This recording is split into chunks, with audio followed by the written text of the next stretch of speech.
Assalamualaikum warahmatullahi wabarakatuh. Perkenalkan, aku Rara. Jadi di praktikum kali ini kita akan membahas tentang database. Ada 3 poin yang bakal kita bahas di database. Yang pertama, database management system. Yang kedua, database relasional. Dan yang ketiga, key. Nah, yang pertama, database management system.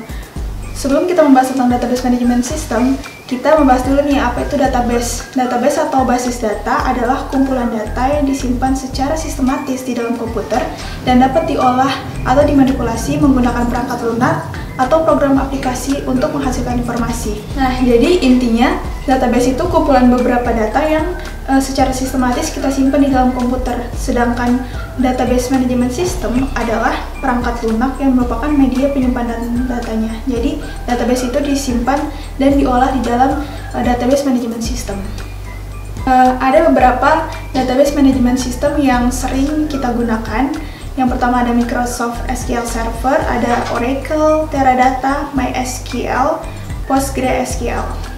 Nah, selanjutnya kita akan membahas tentang database relasional. Kata relasional pada database relasional menunjukkan bahwa tabel-tabel yang berada pada basis data dapat dihubungkan satu sama lain. Nah, pada database relasional ini biasanya menggunakan tabel 2 dimensi. Apa sih tabel 2 dimensi itu? Nah, tabel 2 dimensi itu adalah tabel yang terdiri dari baris atau biasa disebut tuple dan kolom atau biasa disebut atribut. Nah, kita masuk ke key. Ada 3 macam key yang akan kita bahas hari ini. Yang pertama ada primary key atau kunci utama. Nah, primary key ini berfungsi untuk membedakan satu record dengan record lainnya. Nah, misalnya teman-teman pengen nih di kolomnya itu nggak ada data yang sama. Nah, bisa tuh pakai atribut primary key. Tapi untuk atribut primary key ini maksimal cuma 1 per tabelnya. Nah, untuk syarat dari primary key sendiri, datanya itu tidak boleh sama dan harus diisi, jadi nggak boleh kosong. Yang kedua yaitu foreign key atau kunci tamu. Nah, foreign key ini adalah salah satu atribut yang melengkapi satu relationship yang menunjukkan ke induknya. Nah, biasanya foreign key ini juga disebut sebagai tabel anak karena tabel tersebut mengait pada tabel lain, sedangkan tabel yang terkait disebut tabel induk. Terakhir yaitu unique. Nah, unique ini prinsipnya hampir mirip sama primary key, cuman yang membedakannya kalau primary key di satu tabel hanya boleh terdiri dari satu kunci primer, sedangkan unique ini bisa ada beberapa di dalam satu tabel. Nah, itu fungsinya tuh sama tuh.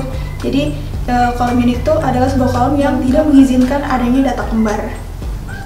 Ini adalah salah satu contoh database relasional. Bisa dilihat sendiri antar tabelnya itu memiliki hubungan. Nah, yang perlu diperhatikan untuk membuat hubungan antara 2 atau lebih tabel digunakan atribut yaitu primary key di salah satu tabelnya dan atribut foreign key di tabel yang lainnya.